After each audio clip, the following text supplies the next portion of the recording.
Hi, I'm Morgan, And I'm Nathan. and today we're here to teach you how to play Mysterium. Mysterium is a cooperative game in which one player will be a ghost and the other players will be psychics trying to avenge the ghost's death. The ghost is going to sit behind this screen, place the birds on top of the screen, and put the clock nearby with the round timer starting at 1. Your epilogue progress board and your clairvoyancy track can be stuck together, and there's no reason to remove them.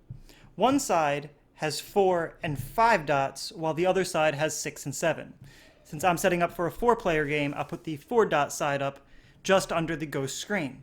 I'll also place the object progress board with a shield on it, the location progress board with the staircase on it, and the character progress board with the person on it. Each player will choose a character sleeve and place the crystal ball marker of the corresponding color onto the character progress board. In the directions on page 6, it says, for a 4 to 5 player game, we will be using 4 clairvoyancy tokens numbered from 1 to 4. So I've gathered my clairvoyancy tokens 1 through 4. Each player will also place their level token on 0 on the clairvoyancy track. These are your psychic decks consisting of character, location, and object cards. In the directions, if we're setting up a 4-player game on easy, we are going to need 5 of each of those cards drawn randomly face down.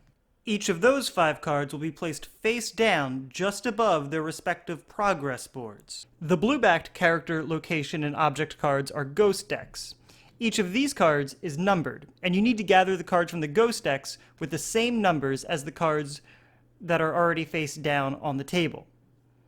Now in this game, the non-ghost players will be yellow, blue, and black.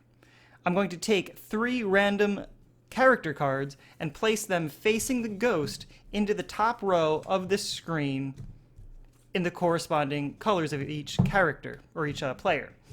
I'm going to do the same thing with location cards in the second row, and of course I'll do the same thing with the object cards in the last row. Now remember, only the ghost can ever see behind this screen, and no players can see any of these cards. The ghost will then place the tokens with the corresponding characters under their corresponding colors. The ghost also wants these culprit tokens with the question marks on behind the screen, as well as these vision cards. To get started, turn the character, location, and object cards face up on the table. At the beginning of the first round, the ghost draws 7 vision cards. Now the ghost can use these cards to try to get the players to guess their corresponding characters. I can give each player 1 or more of these cards. So let's say I thought the blue player, who was trying to guess the nun, looks a little bit like the penguin card. I could give this to the blue player. Once I do that, I turn the blue player's token over to remind myself they already have a clue, and I can draw back up to 7. Now, I can give either the black or the yellow player 1 or more cards. So let's say I want to give 2 cards to this yellow player. I give that player 2 cards, turn their token over. Now I can draw back up to 7 by drawing 2 more cards. And let's say I want to give 3 cards to the black player. I turn their token over and draw 3 more vision cards. So I'm back up to 7.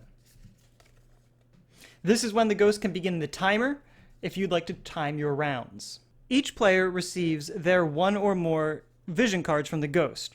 In this case, I'm the blue player and I received this penguin card. Let's say I think the penguin resembles the nun. I would place my blue marker on the nun. And for sake of explanation, let's just say that these players guessed those characters when they were given cards. Now I can also use my clairvoyancy tokens to vote on them.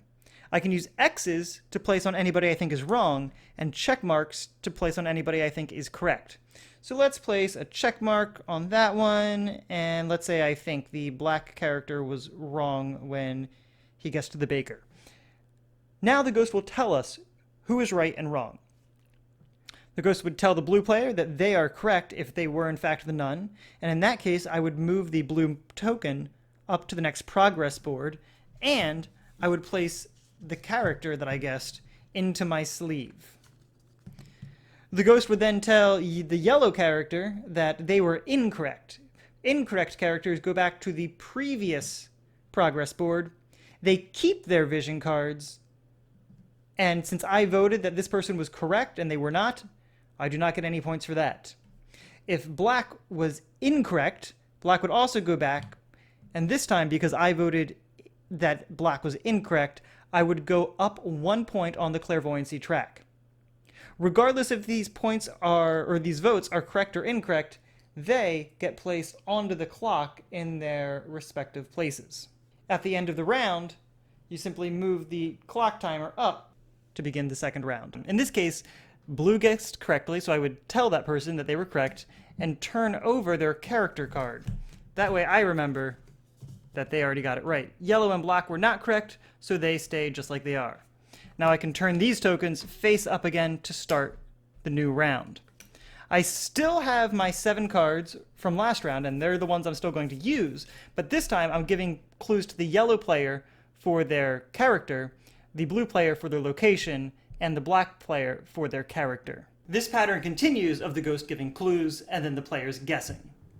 The ghost may use crows to discard as many cards as they like from their hand, drawing back up to 7 after they do so. In an easy game, the ghost may use 1 crow per round. In a medium game, 3 crows for the whole game, and in hard, 1 crow for the whole game. At the start of round 4, all players also get their clairvoyancy tokens back from the clock. Whenever a player guesses their object correctly, they move to the epilogue progress board. Then they look at how many hours are left on the clock. Since this clock only goes to 7, and we're at 5 o'clock, there are 2 hours left on the clock. That means I get to move my clairvoyancy token 2 spaces. All players must reach the epilogue board before the end of the 7th round. If they do not, then everyone loses. If they do make it, then they get their clairvoyancy tokens back and go on to the final round. To set up for the final round, you'll lay these tokens out, 1 for each psychic player.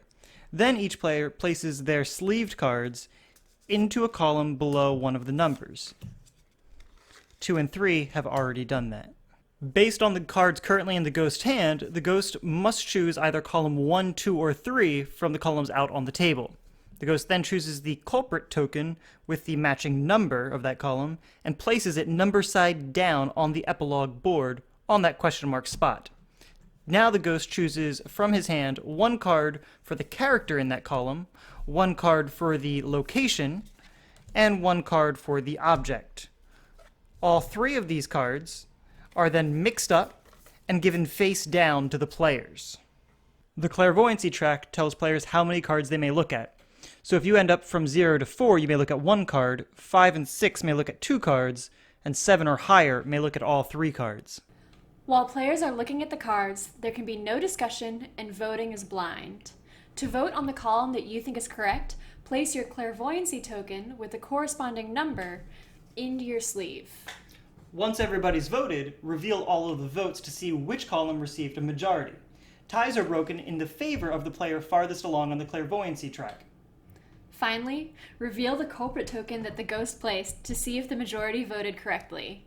If they did, then the ghost is avenged and everybody wins. If not, everybody loses. But it doesn't matter, because either way, just remember, the ghost is still dead.